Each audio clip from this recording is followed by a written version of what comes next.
पंढरपूर मधल्या धनगर मंडळींच्या आग्रहामुळे वंचित बहुजन आघाडीचं अध्यक्षपद हे बाळासाहेबांनी स्वीकारलं होतं की इकडचा राष्ट्रवादी असो, शिवसेना असो, भाजप असो, काँग्रेस असो, आम्हाला नुसतं सत्तेचं आणि आरक्षणाचं गाजर दाखवतात.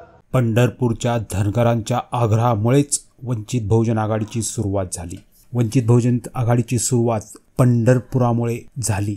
धनगर आरक्षण मिळवण्यासाठी एक पक्ष उभारण्यासाठी विनंती करण्यात आली होती धनगरांकडून आणि त्यामुळेच वंचित बहुजन आघाडीचा उदय झाला. सुजात आंबेडकर यांनी हे ठणकावून सांगितले. पण खरं इतिहास बघितला तर 2018 साली पंढरपूरमध्ये धनगरांची एक परिषद झाली होती. ॲडव्होकेट विजय मोरे त्याचे अध्यक्ष होते आणि त्या परिषदेमध्ये सगळ्या धनगरांनी एकत्र येऊन म्हटलं की इकडचा राष्ट्रवादी असो, शिवसेना असो, भाजप असो, काँग्रेस असो, आम्हाला नुसतं सत्तेचं आणि आरक्षणाचं गाजर दाखवतात. आमचे प्रश्न कोणी उचलत नाही.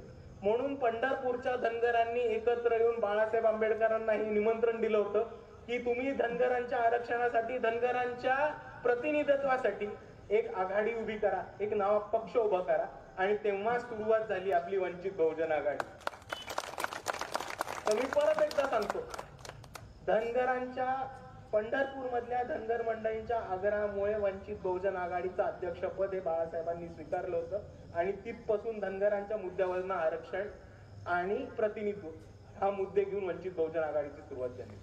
पण आपण दुसऱ्या बाजूला बघितलं तर प्रतिनिधित्वाचं गाजर हे एका बाजूला दिलं जातं.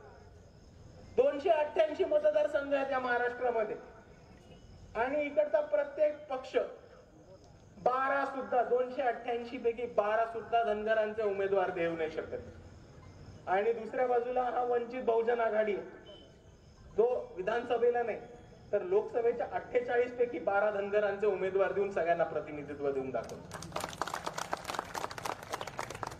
आणि मुद्दा महत्वाचा प्रतिनिधित्वाचा आहे आणि तो आपल्या सर्वांना समजून घेण्याचा अतिशय महत्वाचा. कारण आपल्या समाजाचे प्रतिनिधित्व करणारे, आपल्या समाजाचे प्रश्न मांडणारे आणि आपल्या समाजाच्या व्यथा आहेत ज्या भोगल्याने जोपर्यंत आमदार आणि खासदार आपण सभागृहात पाठवत नाही, जोपर्यंत धनगर समाजाचे, बहुजन समाजाचे, वंचित समाजाचे आमदार आणि खासदार सभागृहामध्ये जाऊन, विधानसभेमध्ये जाऊन धनगरांच्यासाठी, इकडच्या वंचित बहुजनांसाठी आवाज उचलत नाही, तोपर्यंत आपला उद्धार होणं शक्य नाही. हे आपण सर्वांनी समजून घेतलं पाहिजे.